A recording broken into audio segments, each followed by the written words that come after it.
Hello my dear friends, tracing readiness for 2+ kids, a pre-literacy skill. Welcome to the Foundational Literacy series and I am Dr. Rajni Rao, your coach and friend, and in today's episode we will discuss about the pre-literacy skill that is required to start even before we introduce tracing. Scribbling, and there are 3 types of scribbling. One is free scribbling, the second one is a large boundary scribbling, and the third one is scribbling within the lines. The next is 5 steps before we trace in our worksheets, and finally some phonic exercises to enhance the muscular strength in the child's fine and gross motor. Welcome all of you. Let's start today's episode. So now as we talk about patterns, which is the fundamental units of literacy, let us see how much the child is ready to trace, and what we can do from the age of 2+ is scribbling. The child needs to gain the muscular strength in the fine motor, that is the tripod grip, not only the tripod grip but the neck, the hand muscle, the bicep, the tricep, the wrist, the full hand development. All these muscular development has to happen, and scribbling is wonderful activity. So what you can do, you can take a chart paper and give kids different colored crayons and ask children to scribble it. So you can see there is no boundary.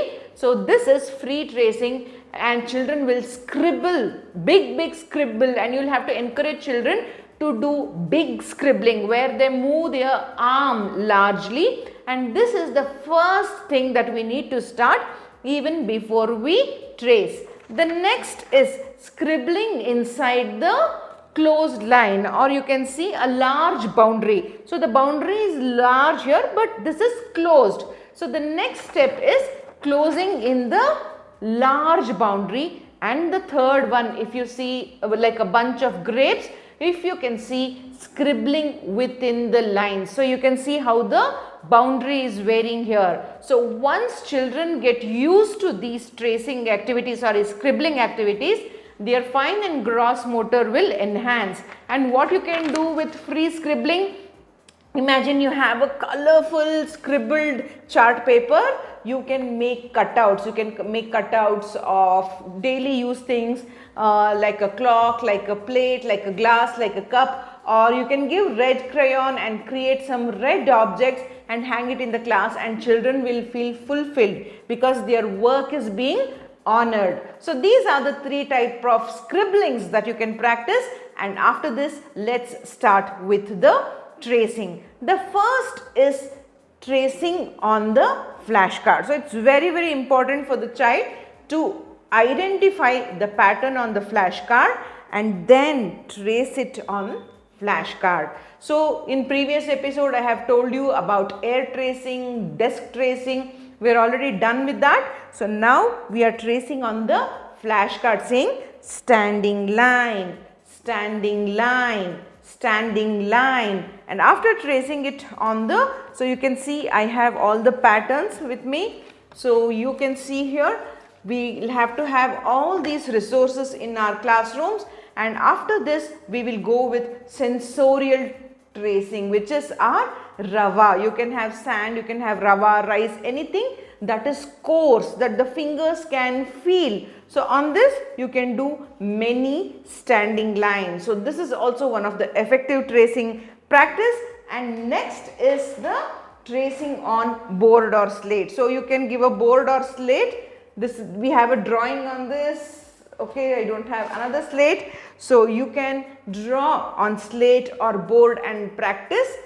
Child is still tracing, not writing patterns independently. What you can also do is you can have some big charts like this. Can you see? It's so colorful, it's so attractive for the child to come and trace on this. So you can hang all these things on the walls, and children will rush to come and practice here on the big chart. So you can do this tracing as well.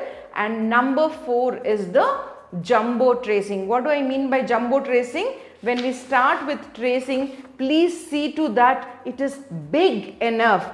Please don't give them that small square line box. It's very, very difficult.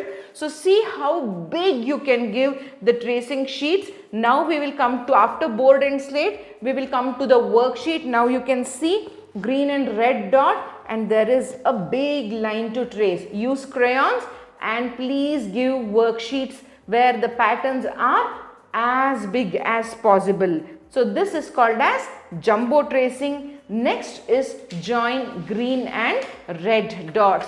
So after the child is now ready with all these pattern or tracing readiness, now join the green dot to the red dot. So you can hold hands initially and then allow the child to write independently or trace independently.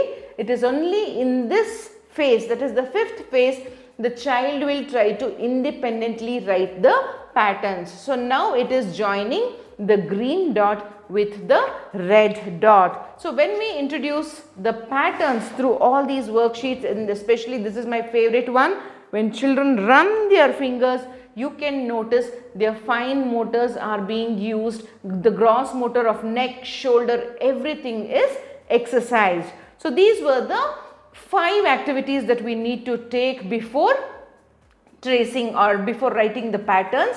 And finally, the 4 phonic exercise. What do I mean by that? No matter sand tracing, rava tracing, playing in dough, that will only enhance the fine motor skill, but equally we'll have to work on the neck and shoulder muscle, the bicep, the tricep, as I told you, wrist and the whole hand grip. So these are some amazing exercises that you can practice right from the age of 2+, where all these muscles together will be enhanced. The first one is, now hold your finger. So we will be using the pointer and the thumb, and these 3 fingers will remain closed.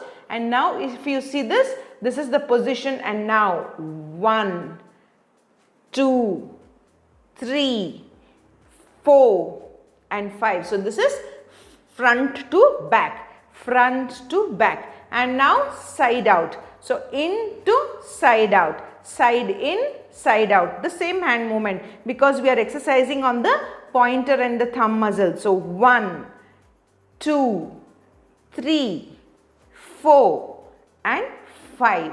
And now is high up. Imagine you are holding a pencil and try to lift. This knuckle has to raise high. So like this, imagine you are raising a pencil or a crayon. So like this, 1, 2, 3, 4 and 5, and you will really feel the pain here if you are doing this exercise. And the last one is, imagine you have a clay ball. So you have a clay ball. Now you can just make a ball here exercising this, and you can run it front and back, front and back, front and back. There is a imaginary clay ball between your pointer and your thumb. So you can roll, pull it out and in, and you can do these simple phonic exercises to enhance the fine and the gross motor. So with all these activities, now our 2+ kids are ready to start with the pattern tracing.